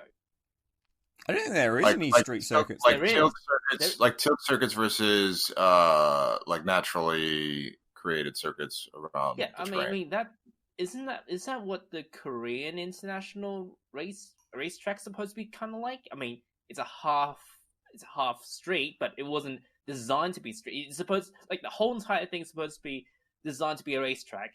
But it also accompanies like a city in a center, straight down. Right. So it is sort of like a street circuit. It's sort of like Adelaide in certain parts. Yes, correct. Yeah. So what if they did it right with billions of bucks on that? Well, I mean, they tried, didn't they? They tried hard, and then just it didn't happen. They just stopped. Well, I mean, the whole reason they'd keep interest around the circuit was if F1 kept going there, and F1 just kind of stopped. Yeah, I mean, right, but they also needed a larger fan base that would be committed to going to that than they did, and then at the same time too, the plans to make that kind of a like production or construction were like, China's really the only one that does that kind of stuff, where you're just like, oh, we're just going to build a city here. Or Abu Dhabi. Cool. I mean, Abu Dhabi kind of had the same thing. They built a freaking hotel over the racetrack, and I guess that's fine, because what else are the sheikhs going to do with all their money? Just throw it at cars. I mean, it only failed because of the global financial. I mean, it's a pretty big reason to fail. Yeah, fair. No, Okay. We've been talking for almost 2 hours. Not all of it's been recorded as a podcast. We did have a bit of a break in the middle of it. Guys, final comments, final points. Let's give me your top 3 racetracks around the world. Any 3. We'll go Cookie first. Oh, jeez. Okay. Well, obviously the Road America one for starters. Oh, jeez. We'll have to go Nordschleife because I like that. We haven't even talked about the Nordschleife 11. Okay, do we want to forget about doing the top 3 and just talk about the Nordschleife for a second? Dang it! Whose idea was this? By a man named Nordschleife. And you know what that translates to, by the way? No, I believe it translates to North Sharpens. I believe. Any Germans in the chat? We've got a few people in here now who've kind of filtered their way in. North Loop. There we go. Nordschleife. I love this. Like, which friggin' German farmer's fever dream turned into a 22-kilometer track around through the Eiffel Mountains? Because holy damn. Engineers drew up a 23.8 kilometer circuit, which could be used in different versions, including the 22.8 kilometer Nordschleife. Yeah, I think they built it just to bypass the public roads. It's crazy. It just says 1925. They basically drew it up and then created it, paved it all, and got it ready to go or something. I don't know if it was paved, but it's basically like drawn up in 1925, then official open in 1927. Yeah, there used to be even longer. There was a southern section to it that went even further south as well. Oh, wow. Nordschleife. Shit. What happened to that? It disappeared. Okay. So since we're talking about the Nordschleife, I love this circuit. I did hot laps of this circuit for days and days on end. I actually did was part of a 24-hour race on Forza, which is, not impressive at all, but I did like 6 or 7 hours in that race. And dude, running laps around this race around this track, when you hook it up, it just feels so good. But it's also equally terrifying at the same time. I don't know how they go through a 24-hour race here every single year and not just like scare the pants off of all the amateurs, because They do. Oh, it's terrifying, right? Crazy. I don't like it. Like, okay, I respect it. Feels like a horror movie, man. Like the more I look into it, the more I think about stuff. How can I memorize? Just get good. Just get good. It's great. Just get your foot flat to the floor, and if you start spinning, you go too fast. No, for the next lap. Okay, what do you reckon? What do you reckon is your favorite part of the Nordschleife? We're talking about Nordschleife now. Who cares about the rest of the podcast? Probably coming up after the carousel, that section going all the way down to the Dottinger Hall. Yeah, that's probably my favorite. So from the carousel through Wipperman, Brunchen, Fangsgarten, that Fangsgarten corner is just like, yeah. That's good. And then it's right once onto the Dottinger Hall. My favorite part is probably the first 2 sections after the carousel right there. Yeah. The uphill, and then if you hit that, you're going like almost a second and a half faster a lot of times if you nail it. And then if you can come down through the right-hander and start to go down those hills, that left and then right-hander sweeper down, pick up so much time and hit it, nail it. It's awesome. Yeah. I was going to say the section from Hoart to Fransgarten. So we all agree then. It's just the best section is from Hoart, or from the carousel to the Dottinger Hole. That's if you take that section out of the Nordschleife, then there's just no point of running the Nordschleife. Yeah. I mean, to be fair, the section from the Yokohama S to Tiergarten is also pretty good. That's the whole track, isn't it? Yes. Well done, nicely played. Yeah, I have to agree. Like, I do love that section because it's probably the most involved section. It's got, those compound corners, those elevation changes, those changing cambers, etc., etc. The stuff that really just gets me all excited in my happy place. Because again, I think part of the Nordschleife does suffer in times from the same thing that I said about Spa earlier, where it feels at times like a collection of corners with straights that break it up a bit too much. And yeah, to me, that section where you're on the limit from the carousel through to the Dottinger Hole is just, when you get that right. And I think Kiwi, you and I ran a few laps around there back when I was testing my setup for this 24-hour race, and you said that it just felt like it was hooked up to bits through that section. Yeah, that was good. It's one of the most rewarding bits of road to drive on at speed. Yeah, I could never do it. Good Nordschleife. Good Nordschleife. Okay. Back to the matter at hand. Best 3 racetracks in the world. Well, your favorite 3 racetracks. So, Cookie, you said Road America, Nordschleife, and what's your third? I mean, probably La Sarre. Oh, that's boring. It's probably not, it's a boring track, but I don't, because I like it. So I'm gonna just probably say that. Yeah. Fair. But yeah, there's quite a few other ones that would probably come runner up that I like driving. Like probably even a sleeper would be Summit Point. I like that track a lot too. If you can nail a track there, but it's pretty small. But if you can nail a lap there, that's really, really fun. But yeah, it's different. Like my favorite tracks are probably more nostalgia and more history and more like what I enjoy watching and experiencing. Yep. But then like favorite tracks of mine to drive and race are kind of different. I'd almost like kind of categorize it that way. But yeah, fair enough. Those are my 3. Yep. Cool. Kiwi, your 3 favorite tracks. I'm going to try and pick the ones that you wouldn't expect. So like no Bathurst, Spa, Le Mans, Nordschleife. Yeah, I'm not going to pick those. Pukekohe Park? Ew. What? No, that's fair. I think I really, really like Phillip Island. Yep, that's fair. And I really want to say Mike Pirro Motorsports Flying Crushes, but that's rubbish. Is that just because it's your local? Yes. If you say Winton, I will literally drive over to Melbourne right now not and slap you. Not Winton. I also just love Mid-Ohio. Oh, that's a bit of a out of left field. Really? Yeah. It's not much to it. But I remember watching, I think it was a couple years ago, the IMSA race there. It just works. I think the back section of that track where you've got the elevation, the dipping, the diving, the dodging, and then the P2 cars coming through the GTs, I think that's really cool. Yeah. It just really works as a racetrack. It's got the elevation. It's sort of old school, not the safest place in the world to race. Yeah. Also Mosport. Just for the Jeb in the audience. Yeah, just the Jeb in the audience. But Mosport's not bad either. Mosport's all right. I was going to say Mosport is a little sleeper for me, or shout out, because I love that track as well. Beautiful. Cute. You guys are cute. What about you, Mr. Flood? I think I've already mentioned mine. I'd say Brno, Istanbul, and then Road Atlanta. But then I'd also throw in as close runners up Adelaide, of course, because I have to say Adelaide.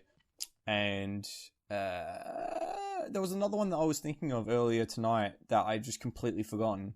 Yeah, Road Atlanta too for me is that is probably one of the most fun tracks that I like to drive at for the sole reason that a few times when I race there or when I'm just logging laps, if I'm trying to just do it, I've never had this before, to this degree, but I will literally be logging more laps than I wanted to, because every single time I'm all right, I'm just gonna kind of I'm going a little bit faster. All right, I want to keep doing this lap. I'm gonna box this lap. I'm gonna box this lap, and then I get to it. I'm I can't box this lap. This is a good lap. I want to put another lap in, so I just keep going. I'm all right, I'm gonna box this lap. I've done that almost 7 or 8 times, and I'm what am I doing? I need if I want to stop, I should just stop, but I can't because I keep wanting to log laps. It's crazy. Beautiful. It's such a great circuit as well. Again, elevation change, compound corners. It's just got it all. And then I think a final one to round out my top 5, probably VIR is. I just love the uphill S's, man. They're just so good. So good. It's we just get top 3, you get top 5. I see how it is. Okay, would you want 2 more? No, that's fine. That's fine. I'll just give you a couple. No, I can give you a dozen of them, and they could all. We could be here all night, trying to do a tier list of friggin' racetracks. Oh, yeah. We didn't even mention Algarve or Estoril or Assen. I mean, not that Assen's good for cars. Barber, yeah. Lola Motorsports Park. We didn't mention Barber Gallo or Terratonga Park. No one's going to mention Terratonga Park. I did. There you go. Support your local racetracks is all we're saying. Yes, definitely. Support your local. Finally, to round out this podcast, your favorite corners or combination of corners. Give me your 3 favorite combination of corners. Or corners, or we'll expand this discussion. What are your favorite corners on tracks that suck? Tracks that suck. Well, because of the party, I'm going to say Sunset Bend. Yeah, fair. I like that corner a lot. We've got Ollie in the chat saying the corkscrew. I'm assuming at Laguna Seca. Yeah, that's good. That's a good corner. That's iconic. Yeah. So we're talking favorite corners at tracks that suck. Well, favorite corners that tracks that you hate. Okay. I'm not a huge Laguna Seca fan. I like it and I want it to stay, but I am not a huge fan of the layout. So I'll agree with Ollie on that one. Scene corner. Yeah, fair call. Oh man, I'm gonna say it. The new rendition of Indianapolis road course. It's the infield turn 1 little section where it's like a chicane from turn 1 where you have to dive in next to the pits. Is that going? I hate that track so much. Or anti-clockwise? There is nothing redeeming about that road course. That is by far and away the worst road course ever. And I don't care if Homestead or Kansas or any of these other terrible roval tracks ever want to compete with it. That is an awful, awful, awful track, and it's terrible that it has to be at Indianapolis Motor Speedway. That track deserves to burn and die and never be raced on again. So. We found Cookie, everyone. That's the Austin we know. I forgot about that road course until I thought about it. I'm like, you know what? That's the only corner I can do because that's the only one that they redid in 5 years, and it's not even really any redo. They just took out the oval part of it. That is such a terrible track. Wow, brilliant. We got CPX saying in chat, all botch corners are Imola. I disagree. I think Aqua Minerale is a great corner nowadays. So I disagree, but I can see your point. It was so fast, man. I know, but I can understand also why they had to change it as well because it was too terrifyingly fast. I got one. You got one? Lada, what's yours? The Mazinet. What corner is that one from? Not gonna say it because there's gonna be a flame war. Uh-oh. Oh man. Oh, come on, Flo. You know what that corner is. Massenet. Turn 3 at. I don't recognize it. Wow. Is it A1 ring? Oh, No. sorry. No. I can't recognize it. Football. Oh, come on, man. It's Monaco. Okay, yeah, no, that's fine. Massenet's great. That's a cool corner. Yeah, but he's saying the track sucks. Oh yeah, we know the track sucks. We've talked about this. Sorry. The track sucks for F1. I'm sure it's a great like it looks like a cool racetrack. For modern F1. Yeah, Modern for F1. It's a very technical track. It's not great when you want to drive fast, like ultra. Yeah. It's a good track for a go-kart, basically. Yeah, this is true. Problem is go-karts don't race at Monaco. Don't shut down the city for go-karts.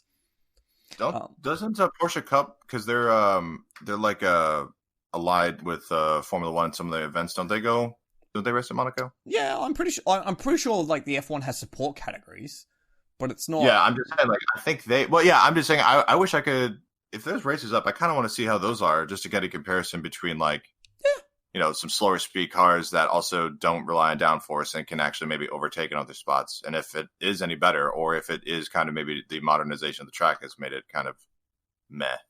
But I've got another one. You another one? The first 3 corners at Abu Dhabi. Yeah, that's fair. The sweep good. Through, yeah, they're pretty cool. Abu Dhabi, it's just everything that you would want in a race circuit. Except the racetrack. but you go in the wrong direction. Yeah. Or it's just like instead of the camber in the last section being like into the corners, it's just out of the corners, just makes it really disgusting to drive. I think my favorite corner on a track that I dislike is the middle corner in Barcelona, the uphill left-hander. I think it's turn 9 and 10. I think they're 2 really cool corners, but I just don't like the rest of the track. It's just a bad track. I just don't like it. Mine, yeah, probably be the second sector of the India circuit. Bud. Yeah, I think so. Yeah. That's because it's got kind of like a parabolica a little bit. It's got a quick right left-hander, fast right left-hander out of a medium 1-2 left-hander. Before you come out of the backstretch, so it's like it's got some good rhythm there, but I'm not a huge fan of that track. Yeah, so. That's fair. I mean, as we said at the beginning of the show, Bud's kind of all right. It's just kind of not good. It's not bad. It's just kind of there, which I think is true for a lot of Tilke circuits. They have no real character. They're just kind of there. Yeah. Yep. There was another corner that I severely disliked. Oh, sorry, that I liked on a track that I disliked, but I can't think of it at the minute. I'm struggling to think of tracks that I like actively dislike. No, that's a lie. I dislike a lot of tracks. I'm not a huge fan of Barcelona. So. Yeah, we talked about Barcelona. Can I have one more? Yeah, sure. You can have as many as you like. I mean, we're just gonna keep talking until we get bored at this stage. I think. Yep. I was gonna say 100R. Oh, at Suzuka. Wait, no, sorry, Fuji. Yeah. Wait, you dislike Fuji? I dislike Fuji with a passion. Wow. You hate the new one or the old one or everything about? You've just explained why I hate it. Oh. The old one is absolutely terrifying. It could be so much more than what it is, but that section from turn 9 to turn 6, the last corner, just is. I've gone to the toilet and produced better turds than what that is. Oh boy, I don't think we can top that. I think that's how we have to end the show. I think we just have to end it there. Shit. Okay. Literally. Well, on that note, ladies and gentlemen, thank you very much for listening. Thank you very much, Cookie and Kiwi, for sharing their thoughts on Racetrack. And thank you for Lada and Ollie for marshalling the chat for us and to providing us photos of the tracks we're talking about. Jeez, I don't even know what to say. Thank you for everyone who turned up in the live chat. Hope you guys enjoyed this episode of Endurance Chat. Stay safe, y'all. Yep. Stay safe. We'll be Hopefully back. we'll have racing again soon. I've been Michael Salavari. Peace out. Hey, kazoo.